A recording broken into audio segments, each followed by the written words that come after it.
Greetings, dear ones. I'm Kryon of Magnetic Service.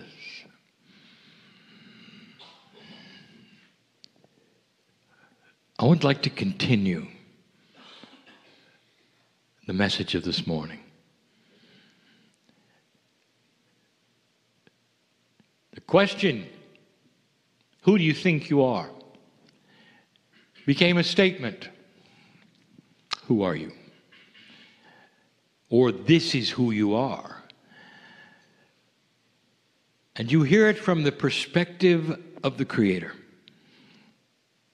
You hear it from a perspective that almost no one gives you. They tell you who the Creator may be. They tell you what you would do, perhaps, to please the Creator. And I come and I say, here's what the Creator thinks.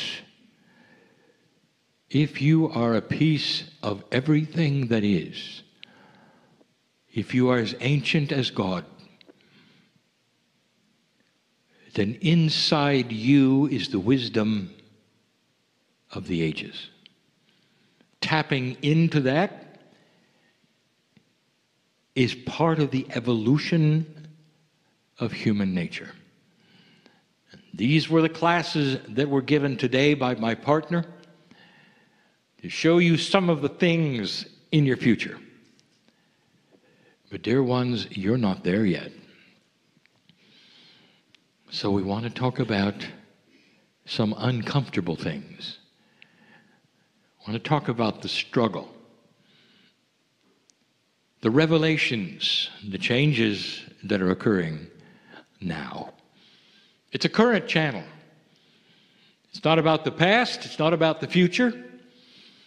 It truly is about how conditions are. We'll give you some insights, perhaps, during the channel. Give you some things you didn't expect. All of this given in love.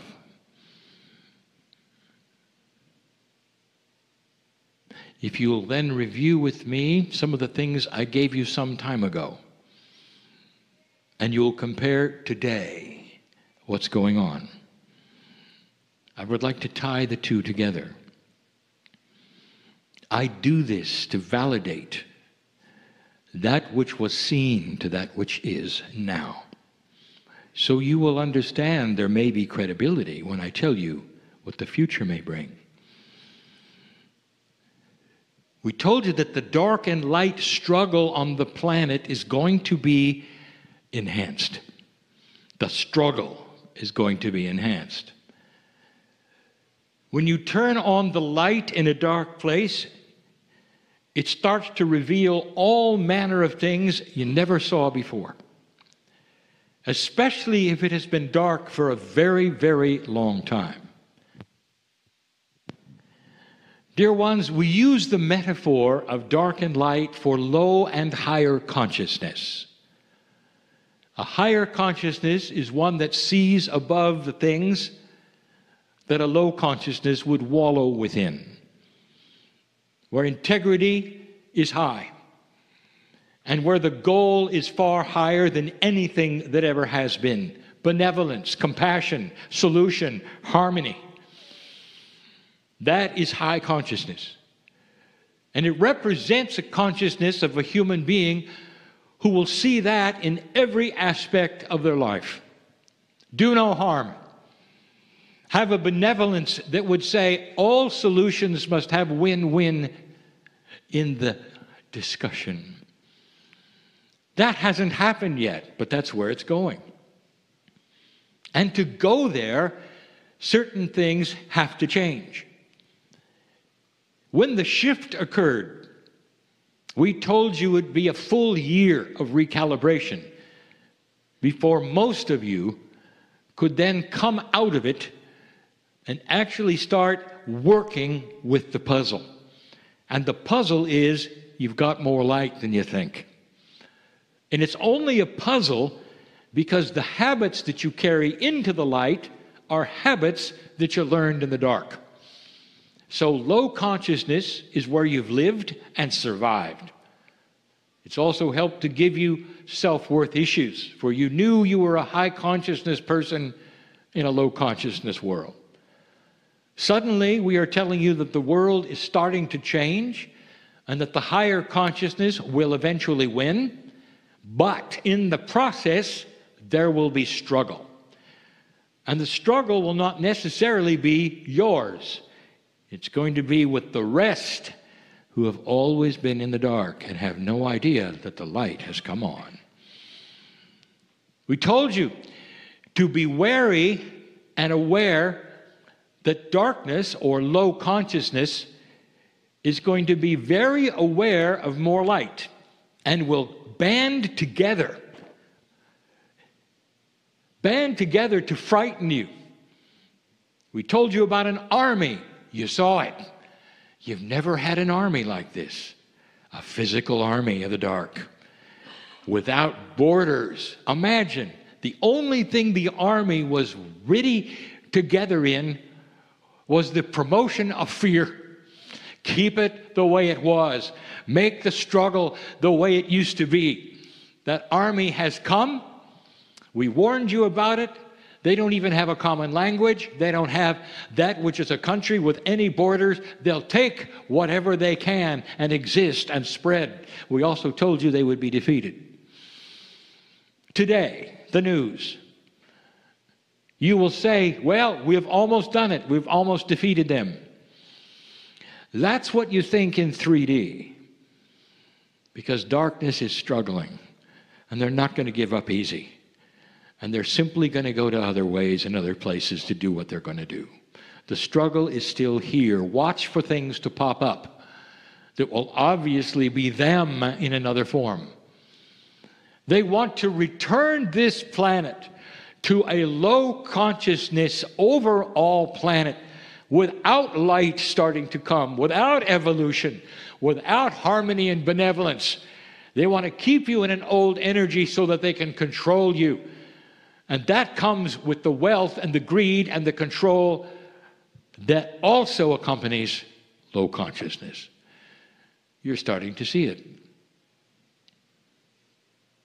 What happens when you turn the light on in a dark place?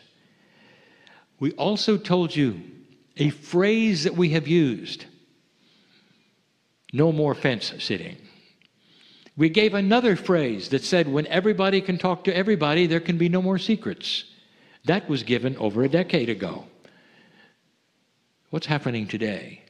Well, the first thing that you would have is the disillusion of an old boys club that keeps secrets. Have you seen it yet?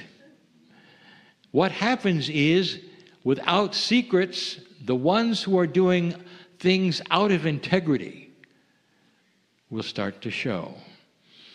And it's universal. It's not just in show business. It's not just in politics. It's everywhere. And they start to fall, the heroes, the comedians, the ones that you turn to for fun and laughter, the ones for wisdom and lawmaking. And they're starting to show themselves. Now, what you should know is that they've always been that way. So why now would you see so many being exposed? Dear ones, this is proof that there is a light on this planet that is beginning to evolve. A light that is taking the wind out of the sails of conspiracy. Those who would keep quiet on these things are no longer keeping quiet. And against all odds, almost all of those who have taken their power to reveal it are women. This is different. For in an old consciousness, the woman would never do this. She was not in charge. She was not powerful. She did not have the wherewithal to be heard. And even if she was, there was a surrounding club that would say, not today, honey. Not today. Well, here you are today. And it's time. Do you see the workings of light? Do you see how integrity is starting to hold up and to change? You will say, yes, but it's not changing everywhere. You are so impatient. When it does, you will know it by the ones who fall the hardest. Dear ones, we told you of these things, and now they're here. There's more. I want to teach you about fear. This is the weapon of dark consciousness.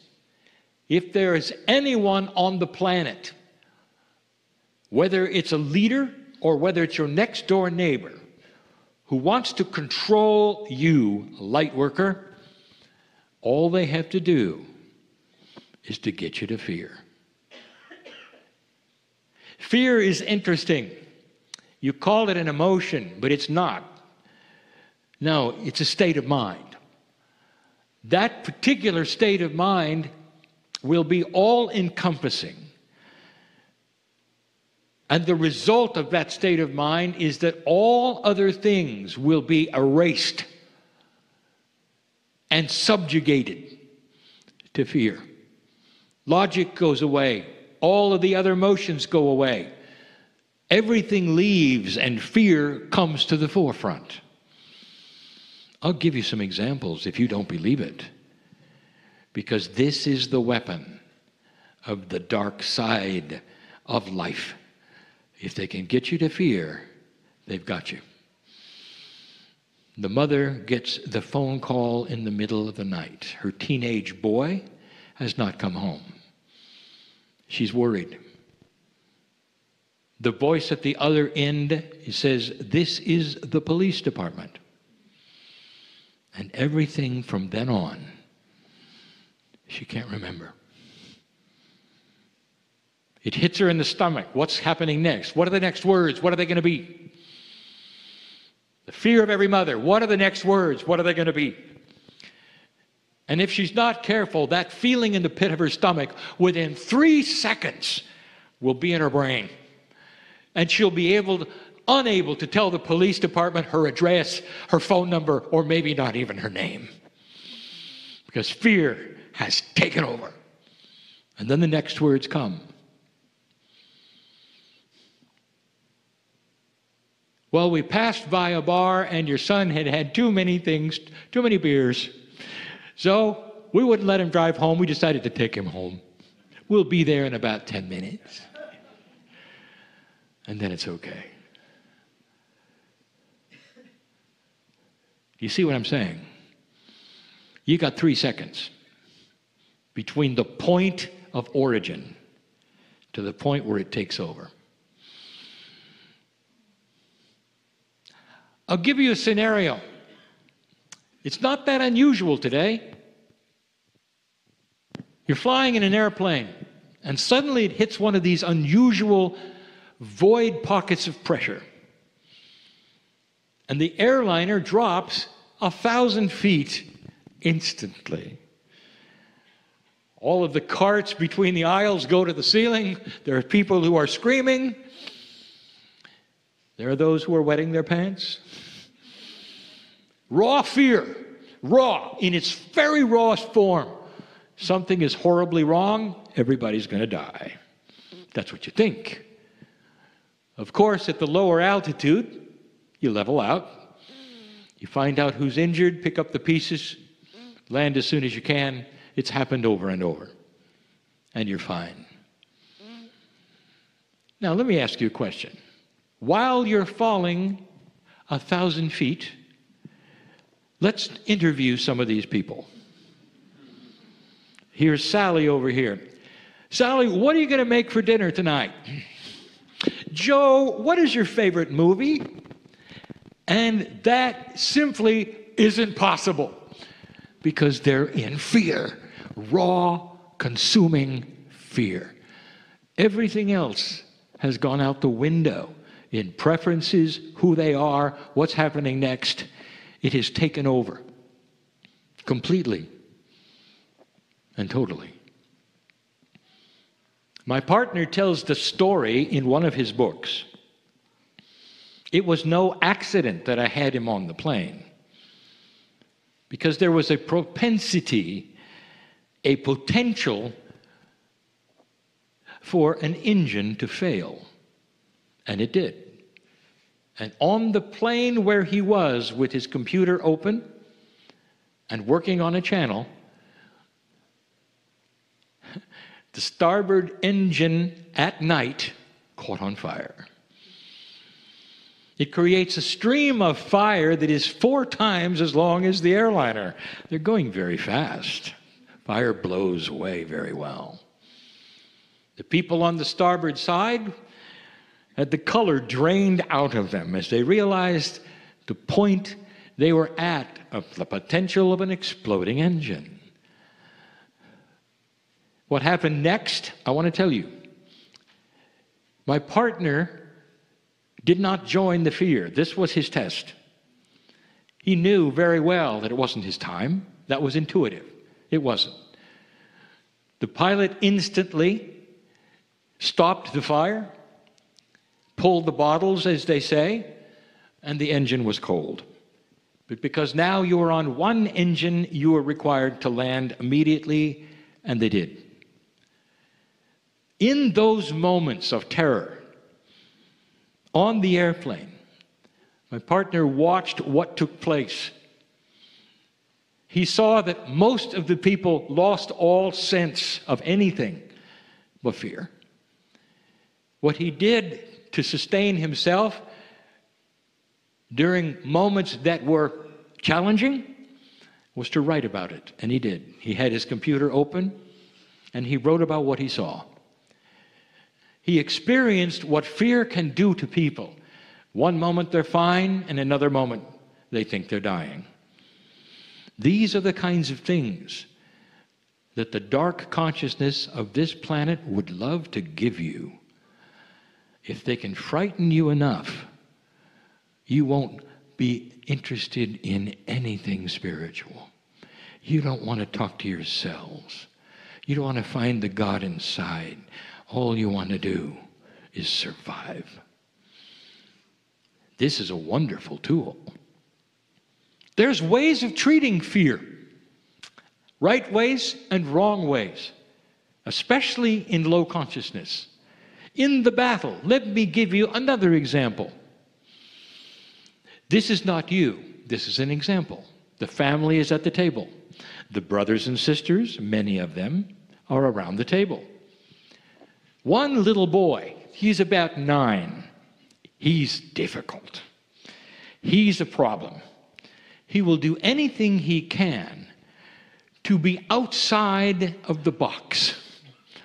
And he does something at the table with his parents and his brothers and his sisters, which is way outside the box, which is not nearly appropriate for anyone his age, and he knows better, and he does it anyway. There's a hush at the table. Everybody knows Johnny is in trouble. His father looks up from his food, slowly puts down his fork, and stares at Johnny. His father says nothing. And Johnny leaves the table and goes to his room because he knows what's coming. Scenario 2. Little Johnny acts up. There's a hush at the table, and his father explodes. He yells. There's obscenities. He even stands on his chair and throws food. He can't control himself.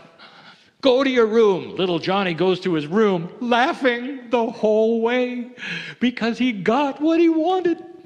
And for years, his siblings, when they meet together and have a drink, will say, "Remember the time when you made Dad throw food at the family?" And they'll all have a good laugh. Now, the reason I tell you about this is because of what's happening right now with North Korea. Dear ones, this is not a prophecy. This is a lesson in fear. The leader of North Korea needs to impress. That's all he's about. His people must love him and see that he can stand up to the Father, which just happens to be the United States. And so he threatens. He comes close. Everything he does is to get a reaction. And he gets a reaction. In fact, there are those in the United States, when he makes a statement, that might even throw food. He gets what he wants. Every single time he'll launch a test, he gets what he wants. Flies in the face of the giant, the authority, and his people go, wow, this is really a leader. And at the same time, make no mistake, he knows that if he pushes the envelope, if he ever actually launches something with a warhead, if he does, he's dead. Everything stops. His regime stops. He doesn't create a war. He creates an event, probably about 15 minutes worth. And he's gone. His dynasty is gone, his country is gone, his leadership gone, and he has nobody to impress. He has to be careful. But he's got something. He's the master of fear and reaction. If he does this long enough, and he can develop his weapons to a higher point, and he just holds off and he rides the line, every single time he gets close, the United States will jump up and down and throw food. That's a metaphor. If he does it long enough, and his weapons get good enough, and he can prove, he can then get concessions. The United States has done that before. If you get too strong, you get concessions. Then his people will go, you slayed the giant. They came to their knees and gave you things. What a leader. By the way, this is in his mind. If you want to know the real things that the beautiful souls in North Korea feel, it's fear. They may not be informed on who you are, but they know what you can do. And they know, as well as the leader does, that they're only moments from death if he does the wrong thing. They're afraid of him. There's not much love there. But in his mind, he is doing absolutely everything perfectly. The reactions that he's planned are fearful. He is scaring millions of people who are then wringing their hands, calling everybody they know, mad as they can be. Is it effective? Oh, yeah. This is the tool of fear. It can be done with a country leader. It can be done with a father. It can be done with a friend. It can be done from a boss. It can even be done from a doctor who looks you in the eye and says, no hope for you. Dear ones, this is the tool that you're not going to have to worry about for long. There'll come a day when no human being will want to put another one in distress. A day when benevolence is the prime directive. Whether it's leader to leader in this planet, or whether it's family member to family member, whether it's father to son, the reaction that you would get won't be quiet steam. It'll be benevolence, solution, understanding. And it'll create good discipline with the loving family. It'll not be lost on the leadership, where the prime directive will be harmony.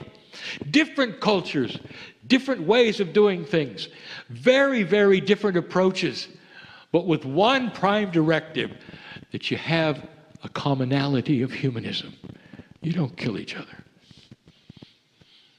There will always be the unbalanced, dear ones, and there'll always be the exception. They won't be that which is the norm. Everything I've given you today, in perhaps a graphic form, was to ask you to stay out of fear. If you're having trouble with the current situation, on this planet, stop looking at it. And you'll say, why? Kryon has just told us not to be knowledgeable about our own business on this planet.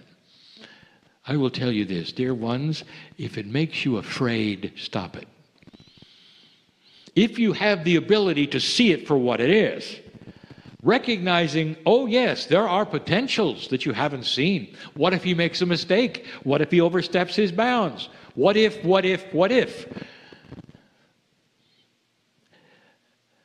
If it makes you afraid, don't study it. If it keeps you informed without fear, then that is a maturity that you can have. Do you understand the difference? If there's someone at work who tries to intimidate you and make you afraid of them, learn the 3-second rule. It's going to start here in the stomach, in the gut. And before it gets there to the brain that says, I'm going to lose my job. What you do is you think of the benevolence and you think, here is a man or a woman having a bad day. Here is a man or a woman who is unbalanced. I'm not going to be part of the unbalance. I'm going to project benevolence to them. I'm not going to come back at them. I'm not going to look like a hurt puppy. I'm not going to react in a way they expect. It will be in benevolence. It will be in love. They won't get a reaction, and I'm not going to throw food. That's a metaphor, in case you just tuned into the channel. Do you see where I'm going with this? Light worker, learn about the tool of fear and how to combat it. And if you have to bring that higher self instantly in, do it. If you have to be at a soul level, if you have to flip into meditation, whatever it takes, the 3-second rule. You hear about something that will frighten others, and you sit there and you say, not today, not for me. That's what I gave my partner when the airliner engine caught on fire. Not me, not today. And his reasoning was this: if we land and there's a problem, I have got to be succinct because I'm sitting in an exit row. My partner is one of the few who actually listens to those who tell him about what to do. If he became fearful, he wouldn't remember a thing. He wouldn't be able to help anybody out the door. That's how he thinks. And in that, responsibility voided fear. What's your responsibility to light? And I'll tell you what it is. Know all about fear. Know how it works. Feel it if you have to. Again, so you know how to avoid it. You might be the only sane head in a group of people who are afraid. And that will be so attractive, because in fear, somebody wants to hold somebody's hand who's not afraid. And that would be you, who'd say, there is more than you think coming. It's going to be fine. We'll be all right. We'll get through this. You don't know what you don't know. Light workers, light warriors, that's one of the tools you're going to have to master. And in order to know it and use it, you're going to have to understand fear. How it's manipulated, how it works, what it wants, what it seems to want to accomplish. The darkness will not overcome you if you expect it and know the rules. This is brought to you in love today, because you've been through it and you've feared in the past. And it's time to have instructions that go beyond the fear and show you what it is. Instead of just saying, well, it's time to say an affirmation and you'll be fine. You need to feel it. You need to know the 3-second rule. You need how to manipulate it. You need to have some kind of tool that you will have within your innate that keeps you maybe sick to your stomach, but not sick in your brain or your consciousness, where your consciousness remains tight with the light of the love of God. That's enough for now. I want you to leave this place differently than you came. I want you to know that you are a warrior of the light. Light follows you. Light wants to be with you. Benevolence follows you. Harmony follows you. If you haven't felt it, maybe it's time that you drop the barriers. Take the hand of the higher self and say, show me, I'm ready.